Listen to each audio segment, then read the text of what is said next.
Snaptech IT is the expert go-to resource for all things CMMC, education, certification, preparation, and ongoing managed IT. Manage, secure, grow. Check it out at snaptechit.com. Hello, everybody, and welcome back to another episode of 123 CMMC. My name is Dana Mantilia, and I will be your host today. And our guest, who we have seen before, is back again, Karl Bickmore with Snaptech IT. Hello, Karl. How are you? I'm well, thanks. How are you, Dana? Good, good, good. I'm excited to talk about our topic today because it's one that no one ever really wants to think about, but we really do need to think about. So today we're going to talk about how ready are you for a cyber incident?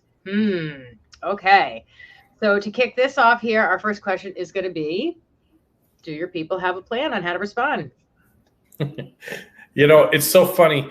The NIST organization that kind of started off this process that has led us to CMMC starts with 5 original categories, you know, identify, protect, and detect. And so many people can get their head around that.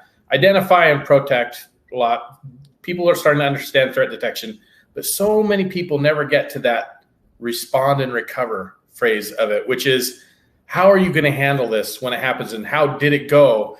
And the reality of it is that if you don't have a plan, one, you're not compliant with the CMMC regulations because incident response planning is part of the documents that you should have.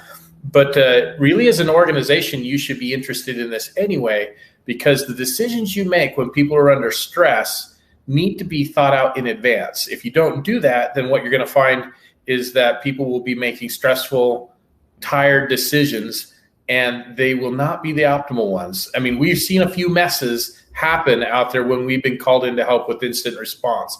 And there's a big difference between one that runs against plan and one that's just being made up on the spot. It's a really big difference. Mm-hmm.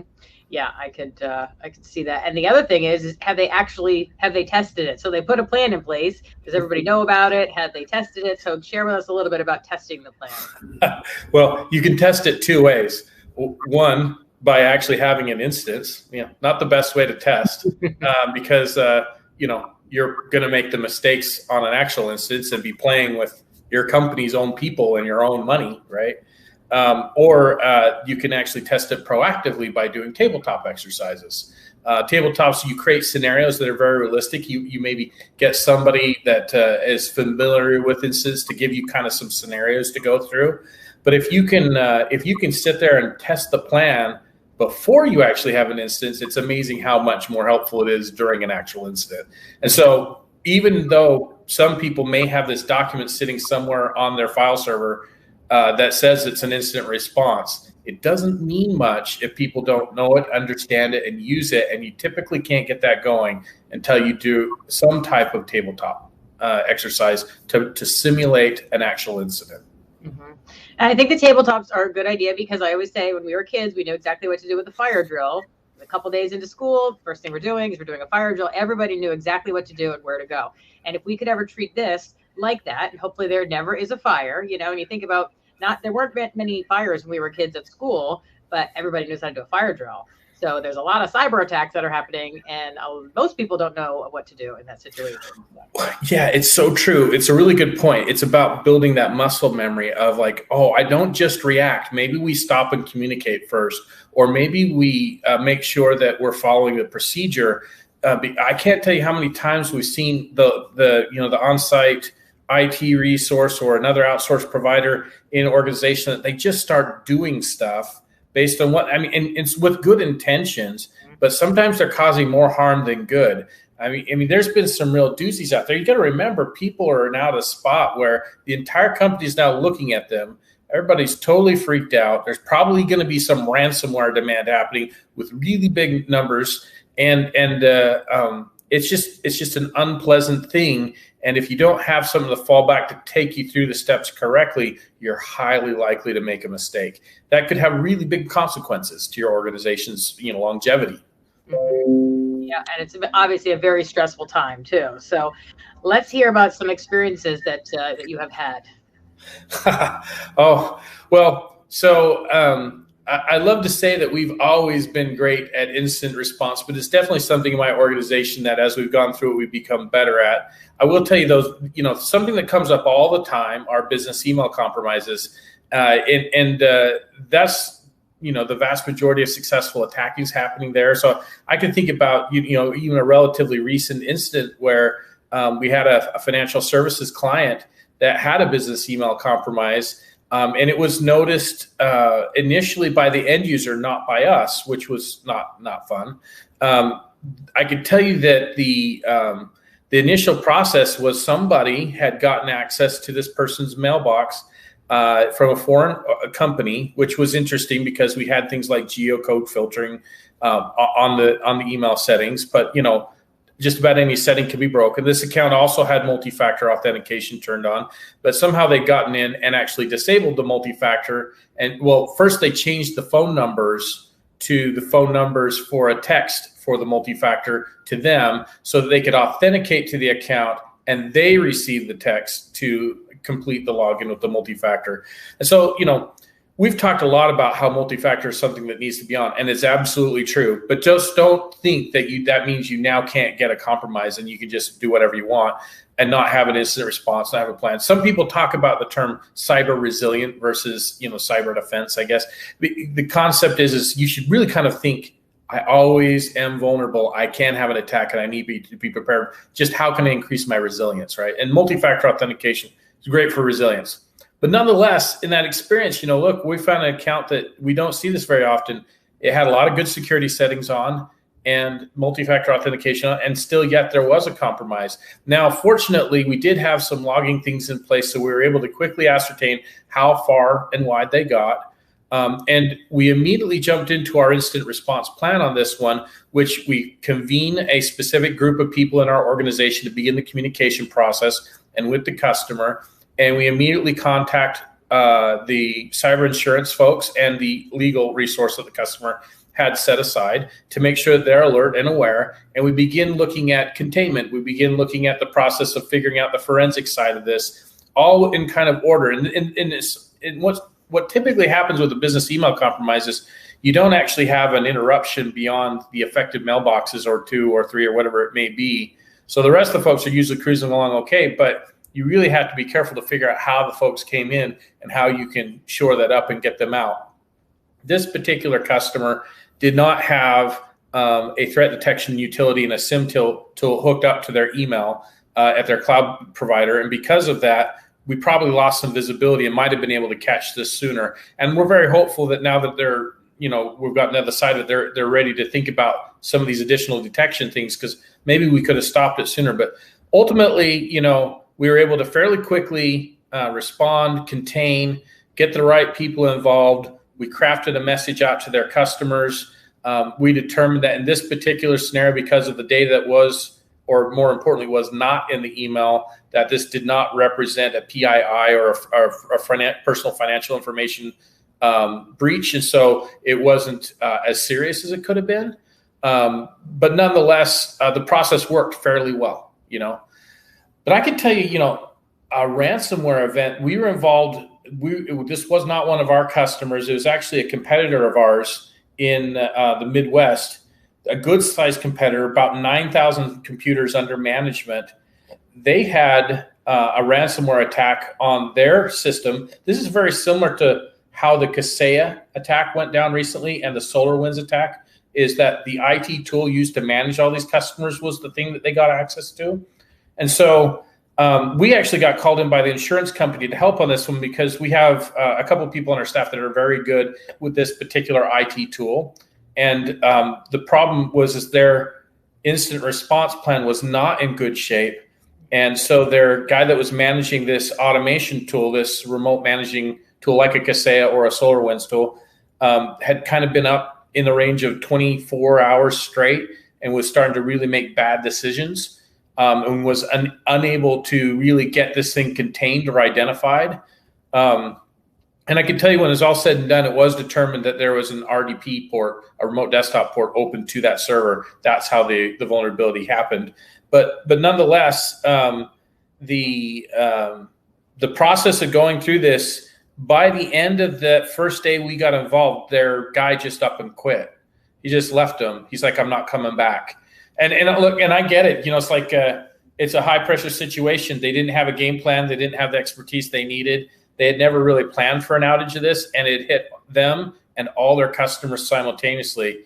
And so we've been working with them. We're trying to get a hold of it. And, the scary thing about this is, not only did the attackers get in long enough to get to spread to every client, but they also had figured out the backup environment to the clients and had deleted all backups as they went, which meant that the recovery side of this was very poor. And, that's the kind of thing that a tabletop or a test of your incident response might uncover. It's like, oh man, the attackers got in and issued ransomware and they deleted our backups. Maybe we want to do something different with our backups. We just exposed that, right? So we saw it in real life. The backups were deleted, the ransomware happened, and their guy who's going to try to contain and control this worked himself out and quit. He's done. Meanwhile, they don't know what they're going to do, and so they begin negotiating to actually pay the ransom, which is unfortunate, but it was where they were. And so with the insurance company and help and us trying to work on the system side, they ended up paying that ransom. And then it really became incumbent upon us to help them decrypt everything out to 9,000 machines quickly. It was at least a week and a half before they really had everybody back and functioning in a good way. I mean, it's an eternity in the IT world, I would say. And the thing about it is it was just a great example of not having a plan, not understanding major weaknesses, not having the audit and testing of their services to make sure that they didn't have a weakness like an RDP port open. And the guy became so stressed and they're so disorganized that they were doing really poor decisions and basically got themselves without a resource to even help internally. Very costly to recover, very heavy reputation hit for them. And from our perspective, we can't say that we totally own that because it wasn't our client that actually got hit, but we came in and helped. And we just saw a great example of people just doing whatever they could think of, working themselves raw, no communication plan with the customers, no communication. They had not called anybody but their insurance company. And they were just working through it the hard way and making every mistake you could see, So, I mean, those are just two examples. I feel like at some level we get involved in incidents all the time, but fortunately, knock on wood, not as much with our managed clients. But, we can. And we've had a business email compromise here and there. And we should be treating it as though we are going to at any point in time. That's the way we should behave. That's the way we should think. That way we can do a better job if and when it does occur.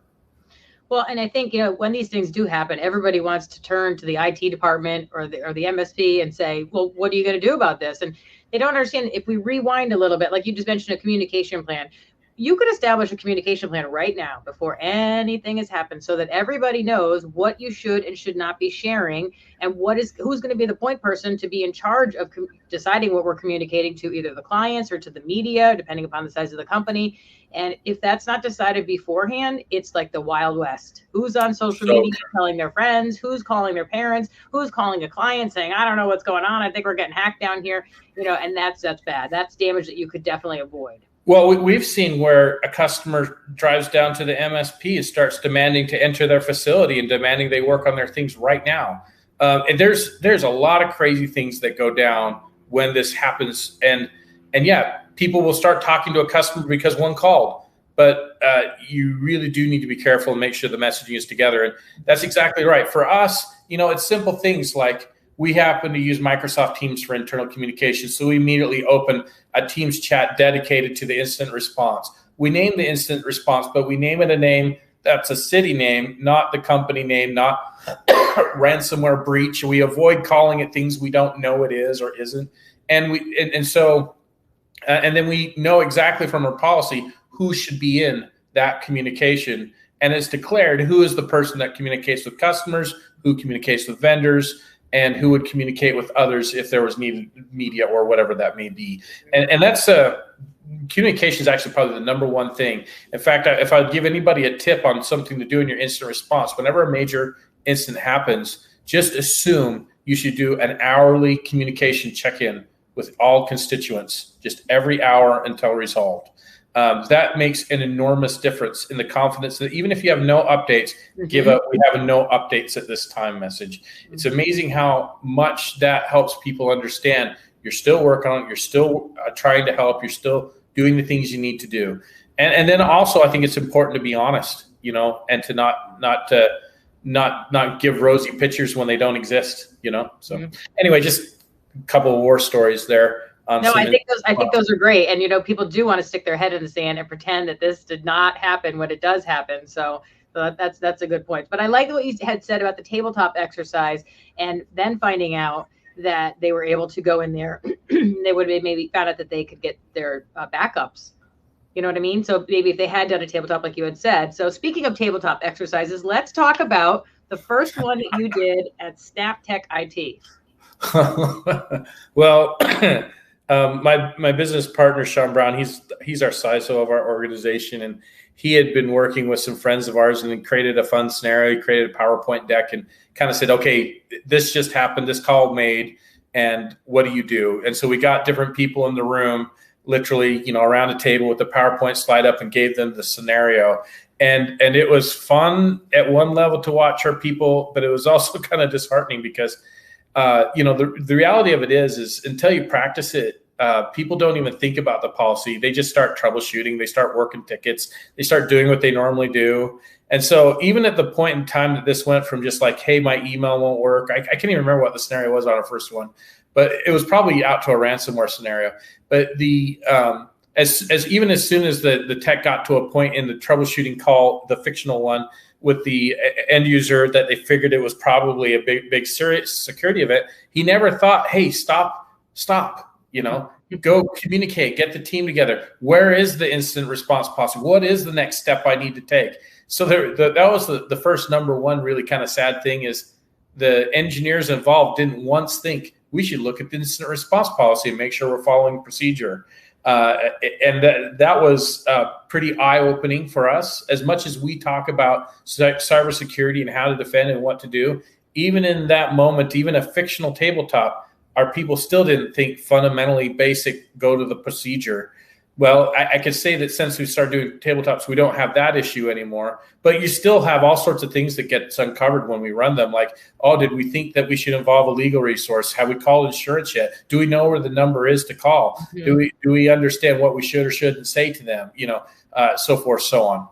It's a good exercise. Once a year is probably a really great number to start with, maybe even do it more often. I can tell you as an IT provider, we think more often because we're involved. By nature of the business, we will be involved in these, so we need to be on point when they happen.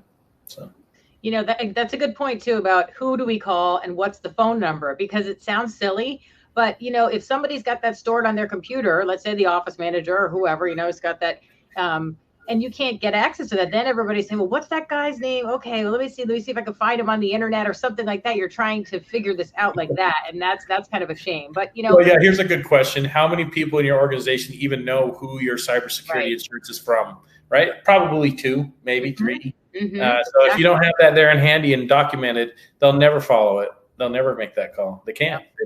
So that's a good point. And the tabletop exercises, listen, it's like everything. If you're an athlete and you practice, you're going to get better. If you're a musician and you practice, you're going to get better. And this is the same thing. And then, like you said, that muscle memory was we have to create like, okay, that's right. I've done this before. This is what we did that time.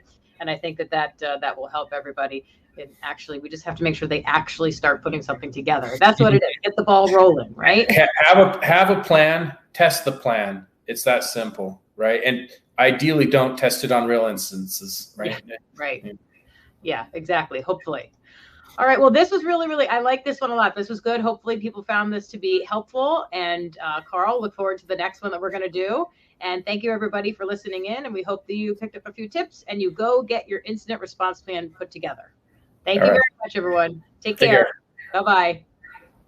SnapTech IT is the expert go-to resource for all things CMMC. Education, certification, preparation, and ongoing managed IT. Manage, secure, grow. Check it out at snaptechit.com.